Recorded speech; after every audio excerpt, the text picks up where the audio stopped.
እሺ አመናችሁም አላመናችሁም ይሄ መኖሪያ ቦታ ነው። እሺ ይሄ እና ምን መሰላችሁ ሰው የሀሳቡን ፍሬ ይበላል ማለት ሲያድግ ያረጉትን ሆኖ ያፈራና እሱን ይበላል ማለት ነው። እድሜ ዘመኑን እስከሚሞት ድረስ የእሱን ፍሬ ነው የሚበላው ሰውየው ሀሳቡን እስካልቀየረ ድረስ ሆነ ሰዓት ላይ እና የኛ ሀገር ማህበረሰብ ልጁን አንድ አትክልቱን ገበሬው አትክልቱን የሚንከባከበውን አዝርቱን የሚንከባከበውን ያህል ልጁን ቢንከባከበው ወይም አንድ ካምፓኒ ያለው ሰው ልጆቹን ካምፓኒውን የሚንከባከበውን ያህል ቢንከባከብ ምርጥ ያማረ ውብ ሀገር ይኖረን ነበረ። ምክንያቱም አሁን ይሄ የሚታየው አሁን የምናየው ሁሉም ነገር የአሳዳጊዎችን ልጆቹን በትክክል ያለማሳደጋቸውን ኃላፊነት ያለመወጣታቸውን አመላካች ተግባር ነው እንጂ በአንድ ቀን ሰደንሊ ቡም ብሎ የወጣ ባህሪ አይደለም። ለአመታት ተገንብቶ አድጎ አብቦ አፍርቶ ፍሬውን እያየን ነው። አሁንም እንዲቀየር ከፈለግን ነገሮች እንዲቀየሩ ከፈለግን አትሊስት ስራ ያለው ትውልድ ላይ ጥሩ የሆነ አስተዳደግ እንዲኖር ማድረግ፣ ዘረኛ እንዳይሆን ማድረግ፣ ለሰው የሚያስብ እንዲሆን ማድረግ እና እንደዛ ቢደረግ ጥሩ ሀገር ልንወልድ እንችላለን እንጂ አሁን ብዙ በጥራቃ ባለበት ሀገር ውስጥ ብዙ ውሸታም ከእውነት ውሸት በሚበልጥበት ሀገር ውስጥ ዝም ብለን ብንቦጫረቅ ውሃቢ ወቅት እምቦጭ ነው ያው ነው የሚሆን። እሱ በደንብ ሊሰራበት ይገባል። ሰው ጭካኔውን ሊተው ይገባል። እና ሰው አሁን ሰው ሲገደል ምንም አይቆረቆረንም፣ እየቆረቆረን አይደለም የሰው ሞት። ግን እኔ በአንድ ወገን የሚያሳዝኑኝ ምኖች ናቸው ሕክምና የምናሳዝነው ሕክምና ሲስተም ውስጥ ያለን እኛ የታመመ እናድናለን እንላለን፣ ሌላው ማህበረሰብ ደግሞ ጤነኛ ሰው ይገላል።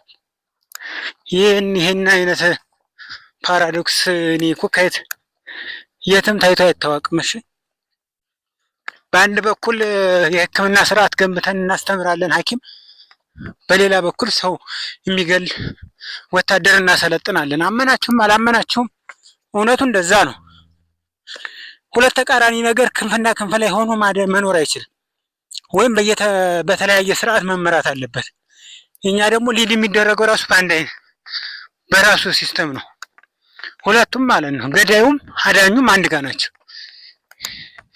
ይሄ እብደት ነው እና እንድትናገርም አይፈቅዱልህም። ብትናገርም ሰማ የለም። ግን ስሜቱ ከራሳችን እንዲወጣ እንናገረዋለን። ይህን ሁሉ ዳገት ወጥቶ ይህን ሁሉ ላብ አፍሶ የሚበላን ገበሬ ለሚገል ወታደር አለ እዚህ። ይሄ መስተካከል ያለበት ነገር ነው። ደግሞ ዋነኛው እኔ ቁልፍ ነገር ነው ብዬ የማስበው መማር ማወቅ ነው። ማወቅ ማለት ክላስ መቁጠር አይደለም። የዲፕ የሆነ አንደርስታንዲንግ ስለመማር ሊኖረን ይገባል እንጂ ዝም ብሎ እየተገፉ አልፎ አልፎ ዩኒቨርሲቲ ገብቶ ተመርቆ ምን እንደሚሰሩ ሳይታወቅ መውጣቱ አይደለም መማር የሚባል። ከታች ጀምሮ ልጆች ዓላማቸውን አውቀው እንዲማሩ ማድረግ ነው። ከዛ እሱን ታርጌታቸውን አይተውት ቪዥዋላይዝ አድርገውት ቢማሩ ውጤታማ ይሆናሉ እነሱም። ከዛ ለሀገርም የአንድ ማለት የግለሰብ ውጤታማነት ነው ለሀገር ውጤት እንጂ መንግስት ስለገነባ መንግስት ስለሰራ የሚያፈርስ ትውልድ ካለ ምን ይሰራል?